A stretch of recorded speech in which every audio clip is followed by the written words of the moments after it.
আচ্ছা, আপনার নাম কি? আমার নাম রতন মার্ডি। আচ্ছা, এই গ্রামের নাম? বনকেশ্বর বড় পুকুরিয়া।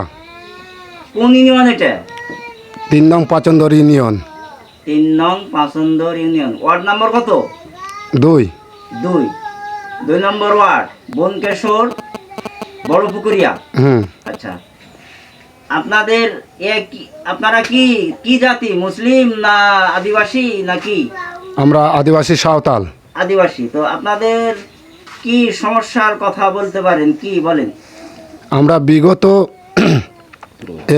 15 বছর ধরে আমাদের যে আমরা তো হত দরিদ্র, কিন্তু আমাদের যে যে কয়টা সহযোগিতা দরকার আমরা তো সে একটুকুন সহযোগিতা পাই নাই।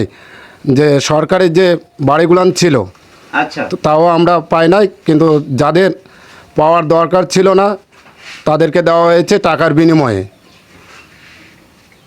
আচ্ছা, মানে যারা দরিদ্র বা বাস্তুহারা, বাড়িঘর নাই, যারা পাওয়ার যোগ্য তারা পায়নি না। আর যারা পাওয়ার যোগ্য না, বাড়িঘর আছে, তাদেরকে দিয়েছে। হ্যাঁ, কিভাবে? টাকার বিনিময়ে। টাকার বিনিময়ে। আচ্ছা, এটা কে দিয়েছে? আমাদের ওয়ার্ড সভাপতি। নাম কি? রিয়াজউদ্দিন। রিয়াজউদ্দিন। সে কি মেম্বার ছিল? হ্যাঁ। আচ্ছা, তাহলে আপনারা আদিবাসী, আপনার এই আওয়ামী লীগের এই নেত্রাধীন যারা আছে বা ছিল, তারা আপনাদের কোনো কিছু সহযোগিতা, কোনো অনুদান, কোনো কিছুই দেয়নি? না।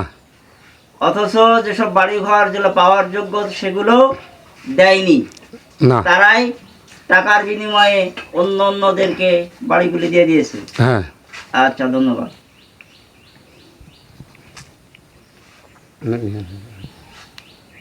আপনার নাম? আমার নাম সুরেশ কিসকু। সুরেশ কিসকু। বাসা?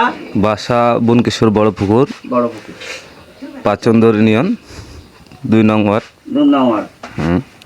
আচ্ছা, আপনারা তো কি? আমরা আদিবাসী। আদিবাসী। তো আপনাদের এই যে বিগত এই যে এত বছর চলে গেল, তো আপনাদের কি সমস্যা, কি কি বলতে চাচ্ছেন? সমস্যা অনেক ধরনের হয়। এখন তার মধ্যে এখন আমরা তো দরিদ্র, আমরা তো গরিব। যে সরকারি অনুদান পাওয়ার কথা সেগুলো তো আমাদের দেখতে পায়, কিন্তু পায় না। দেখেও দেখে না? না। কিন্তু এখন দেখা যাচ্ছে যে যাদের পকেটে টাকা আছে তারাই মানে পাওয়ার যোগ্য, যারা না তারাই ঘুরে পাচ্ছে, আর যারা পাওয়ার যোগ্য তাদেরকে মানে কোনো প্রাধান্য দিচ্ছে না, কোনো মূল্যায়ন দিচ্ছে না। তো গত এই 17 বছর থেকে যে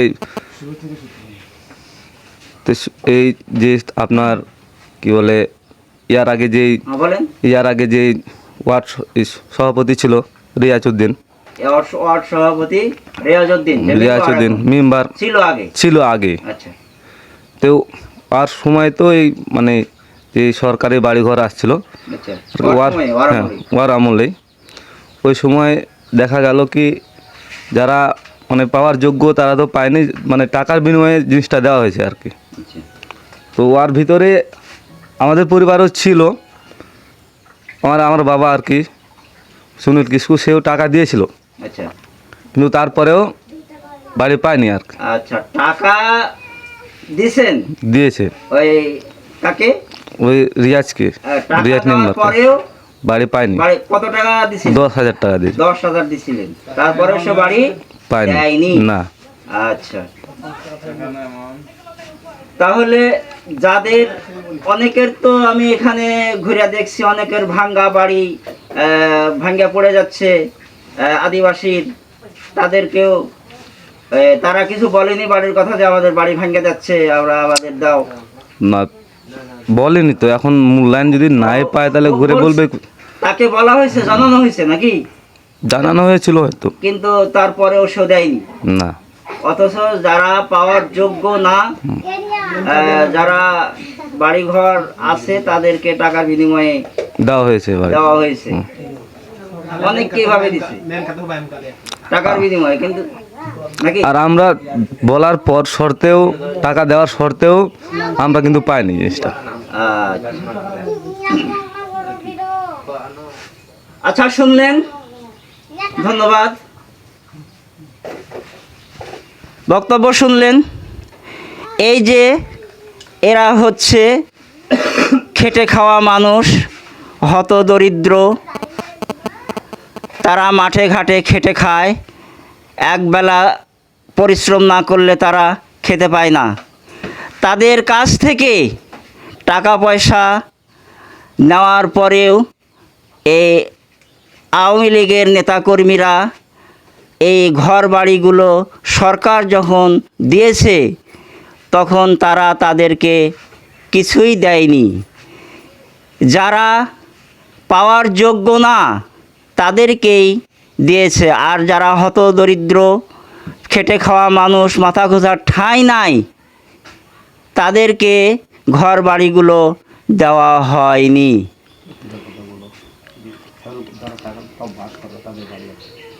যারা বাস করে, যাদেরকে এই ঘরগুলি দেওয়া হয়েছে, অনেকেরই বাড়িঘর রয়েছে থাকার মতো, কিন্তু যাদের থাকার মতো জায়গা নাই তাদেরকে বাড়িঘরগুলো দেওয়া হয়নি। এই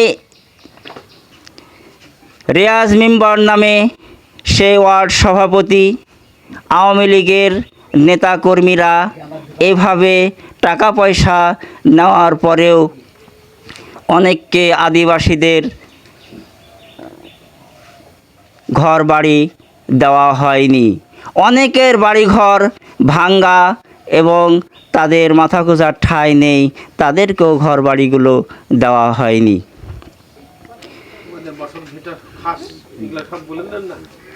তাদের বসত ভিটা খাস, তাদের থাকার জায়গার অনেক সমস্যা, তারপরেও এই আওয়ামী লীগের নেতাকর্মীরা লুটে পুটে খেয়েছে, কিন্তু তাদের কোনো সংস্কার করে দেয়, কোনো কাজ করে দেয়নি।